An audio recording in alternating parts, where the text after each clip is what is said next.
a question to Ken actually, how common is it for companies to actually use, let's say, jobs and manufacturing together? Is that common?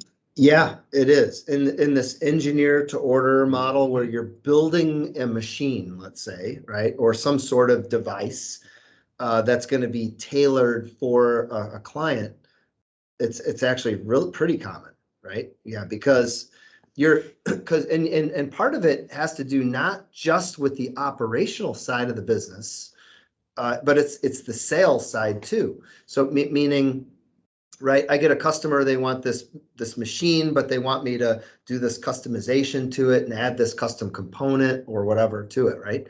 Well, I'm not going to explicitly break down a price for all these different things I'm going to do. I'm just going to tell them, look, I'm going to charge you $250,000 for this. And that's going to include everything we just talked about here. And I'm going to charge you today, I'm going to send you an invoice for $100,000 as a deposit. And you're going to pay that invoice. But I can't recognize revenue yet, right? So I need to track that as like deferred revenue. So that's where jobs comes into play. The fact that, so it has to do also not just with the operational side, but your billing and your revenue recognition and cost recognition and how that flows to your financials.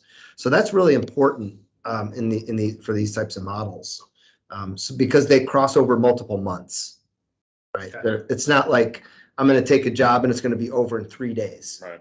You don't need really jobs in that case because it's all typically happening in one period. Mm-hmm.